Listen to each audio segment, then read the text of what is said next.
Thank you. Good morning, ladies and gentlemen, and well done for making it through the weather. So hopefully this is worth it. I just want to talk a little bit about low-cost adoption of digital capabilities. Over the past day or so, we've heard about some of the sort of big transformative measures that are taking place in some of the larger companies who are able to operate at the prime level and right at the top of the supply chain. So I thought I'd go into a little bit more detail about some of the learnings that I've come across talking to, in particular, the aerospace supply chain companies that are a part of ADS.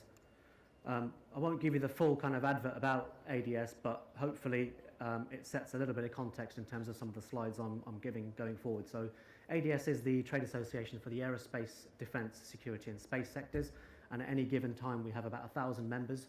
970 of those are SMEs. So yes, we have the Airbuses, BAE Systems, Rolls-Royces on our books, but we have a long tail of suppliers all the way from the tier ones, the UTCs of this world, all the way down to a couple of people and family businesses. So we run that full spectrum. We also own and run the Farnborough International Air Show, and I've got a final slide at the end in terms of just a quick plug in terms of what we're doing in this space about that a bit later on. So I guess this is the last slide about ADS, just to set the scene. We have 6 key priorities in terms of what we do as a trade body, and I've just highlighted a couple of those just to give you some context as to where Industry 4.0 fits for us. It's absolutely about supporting our manufacturing supply chains and getting this message down into the SME base, and it's about getting them to be encouraged, to be enthused, to be inspired about investing in technology and innovation. Why is it important to ADS? We heard a little bit about, sorry about the slightly untidy slide, I only put this together on the way in this morning. We heard a lot about yesterday about the Made Smarter review that Jürgen has been leading on. And really, while it identified a number of sectors that could really benefit from industrial digitalization, it picked out aerospace in a couple of ways. First of all, in terms of technologies that exist today, there's a huge opportunity there just by adopting what exists today. So this is absolutely about not about what technology is going to be around in 5 or 10 years' time. This is about technologies that exist today and is affordable and is in the marketplace and is ready to go in your businesses. And also the last quote there, I guess aerospace in many ways, because of its long life cycle, its natural kind of high barriers to entry, its conservatism and risk aversion, there is a huge opportunity that digitalization provides in terms of the productivity challenge. So aerospace in particular was identified as the sector within the Made Smarter review that has the biggest potential for improvement. When I talk to most of my members about Industry 4 or smart manufacturing or all of these buzzwords, they immediately feel that this is what it looks like. A glistening factory full of robots, bereft of people, connected machines, lots of data flowing around, and it all operates smoothly and autonomously with some combination of those Industry 4 technologies. That might be what it looks like from the very top of the supply chain, from the Airbuses and Rolls-Royces of this world, but certainly for the SME base, it's quite a different story. Technology is something that's quite sort of difficult to get your head around if you're taking that technology lens. So this is sort of a classic Gartner curve, which I'm sure many of you have seen before. The trouble is this technology is all maturing at different paces, and the maturity of that technology is measured against where you are as a business and where you want to apply it to within your processes. So it's multidimensional. It's impossible to say this technology is at TRL X because there's a contextual element to that. So really what we're trying to get supply chain companies to ask themselves is, what are they trying to do before they even decide that technology is part of the solution? What skills and processes will they need in place in order to get the most out of that technology to make sure it works well and derives the benefits? And really, is technology your answer? Is it going to be significantly better than what you're already doing today? Well, to answer that question, you have to measure what you're doing today, then apply the technology, see if it's better, and that will help you to generate business cases before you can scale up across the enterprise. And I guess the key message is for me, is in those bottom set of bullet points. Innovation in this space will always be a contact sport. It's about the people, and you really have to engage the people. Who's paying for it? Who has to implement it? Who's really going to benefit from this technology or the adoption of these capabilities? And who's going to be disrupted by it? Many workers on the shop floor within the supply chain have already bought into the hype that robots will take over their jobs. So there is a natural aversion that they've got, and we have to overcome that, and there are ways of overcoming it. So for me, and forgive me, my diagrams won't be as slick as the Accenture ones yesterday. Going way beyond technology. The technology won't work unless you have these other three big clumps of practice and thinking. One is the one around systems and networks, business and strategy, skills and competencies, including a digital mindset and culture. Now, each of those 16 bullet points could easily make a conference session or an entire conference in its own right. So I'll just pick up on a couple of them.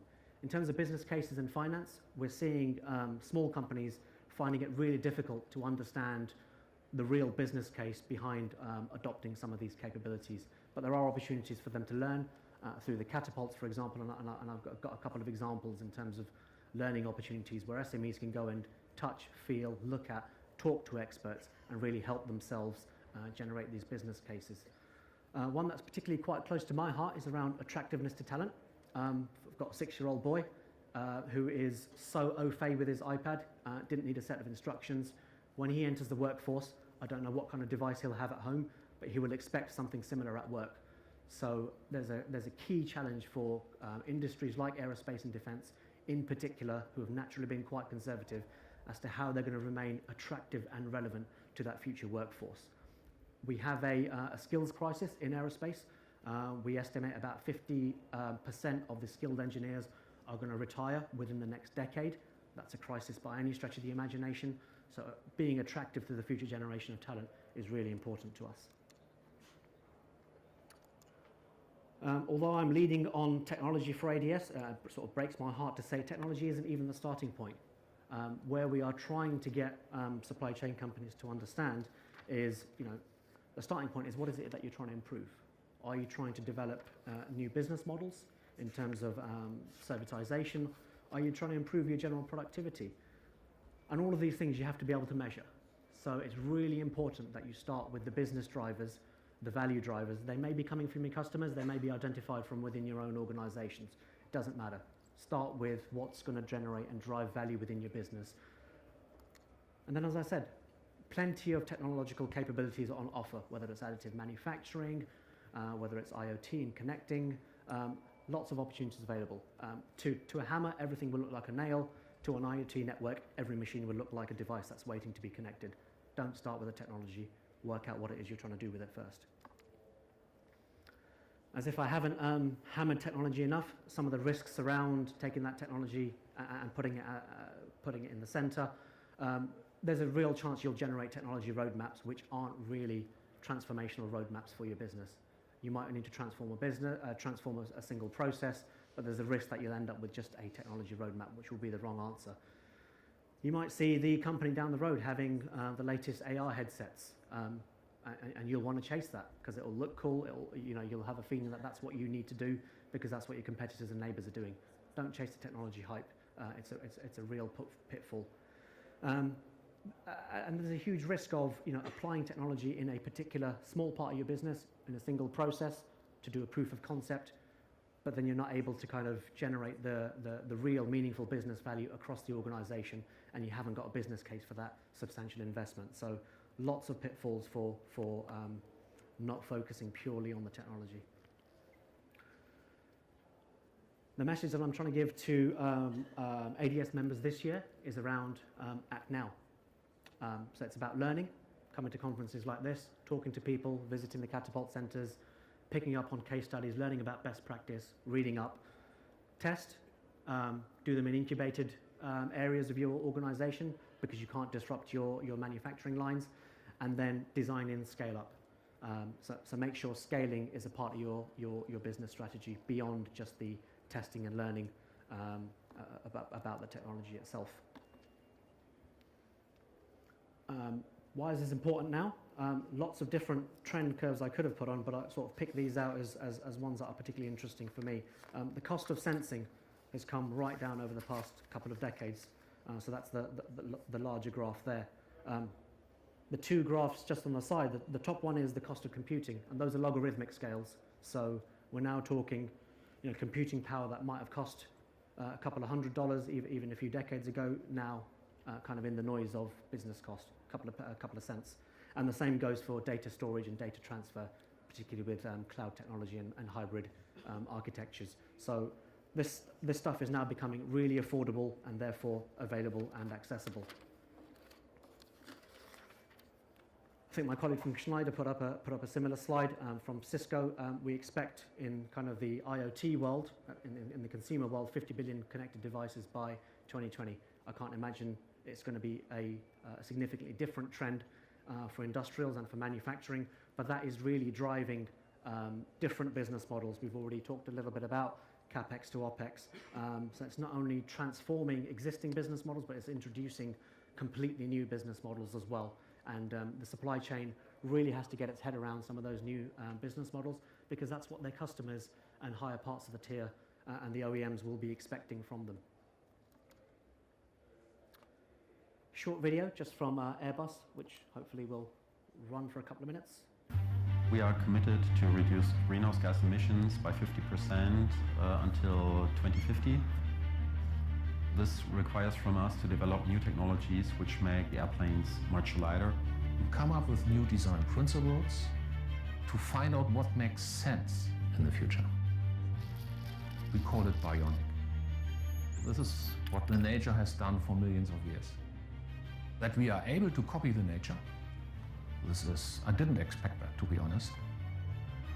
Certainly the bionic partition, as we call it, is also one product which has its roots in the biomimicry area. We have selected one of the most difficult structural components inside the A320 cabin. We combine generative design, 3D printing and additive manufacturing. If you think about the future and our task for the future, the biggest thing means we have to reduce weight. With bionic structures, we have a weight reduction potential of 50%. We have up to 95% raw material use, and we have the chance to reduce the production steps by 50%. And this is just possible with generative design, using Autodesk software. If this works, it works everywhere else. Now, step by step, we start to look for more cabin parts and see where we can implement bionic design. I see here the biggest change I've ever seen. We have very long life products, you know. Each kilogram which we doesn't design in today doesn't cost fuel burn the next 25 years. It helps our customers, the airlines, and it helps the environment.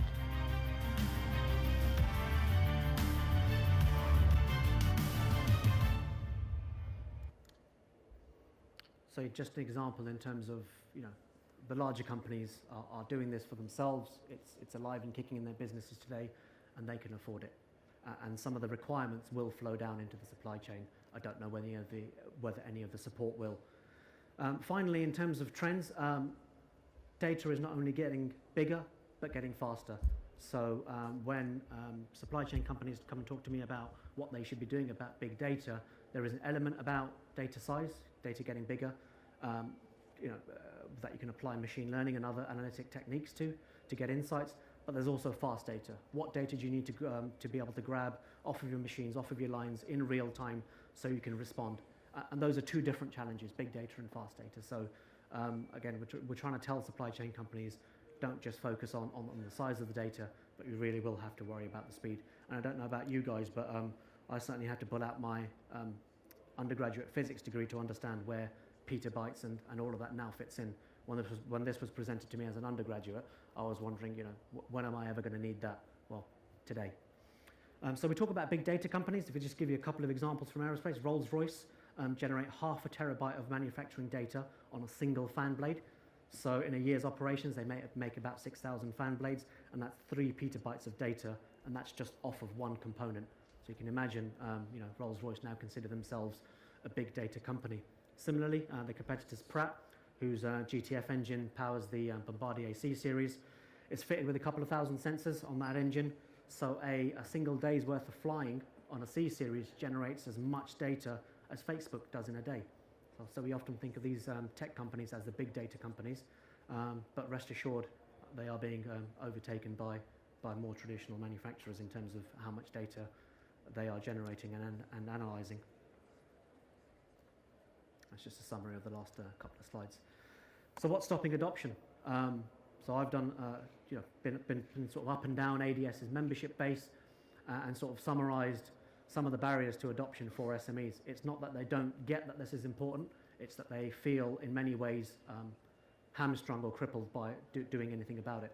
Some of it is about knowledge and just a general a lack of awareness of what this stuff is, how it can benefit, where they can get sound, independent, impartial advice, where someone, no disrespect to snake oil salesmen, people who won't sell them something which is claiming to be industry 4 in a box.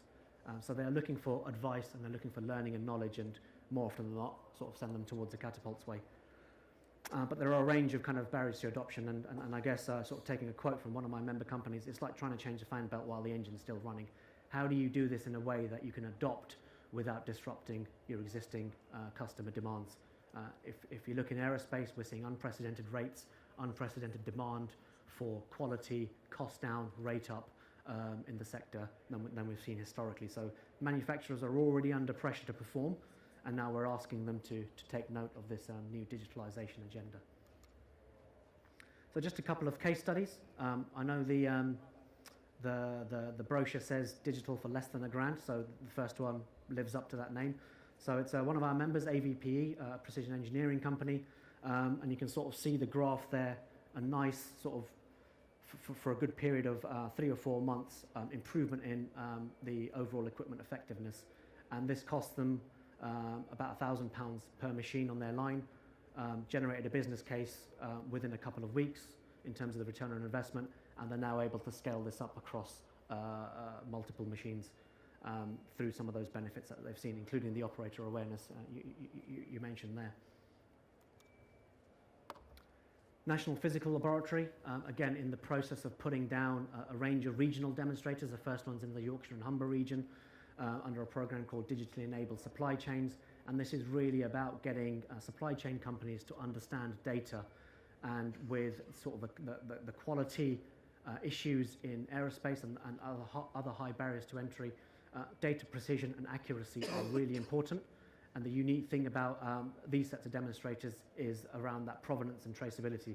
So those sensors are calibrated by the UK's National Measurement Lab, so it has that seal of approval, and the measurements that are taken from those sensors are traceable all the way back to national and therefore international standards. So a real kind of integrity of data and a trust in the data that you're getting off those machines.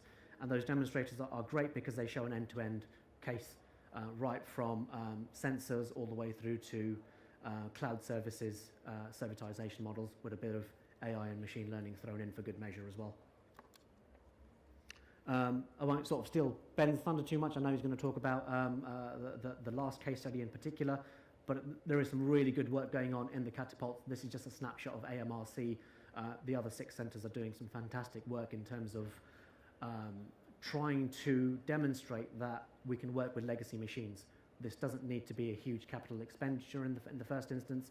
There's a lot of value you can gain, a lot of confidence and learning you can gain out of adapting and hacking sensors and analytics onto legacy machines.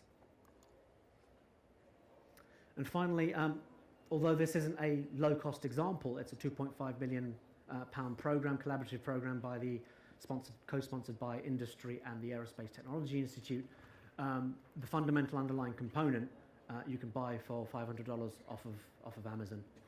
It powers part of their voice services. So they're using commercial off-the-shelf technology, implementing it into a harsh environment and integrating it with third-party systems. Again, just to demonstrate that this is all available today, and it's a matter of integration and adoption rather than everything being extremely expensive. And finally, I was at the EEF conference a couple of weeks ago. I don't know whether anybody else was there, and they had a really good set of presentations around smart energy.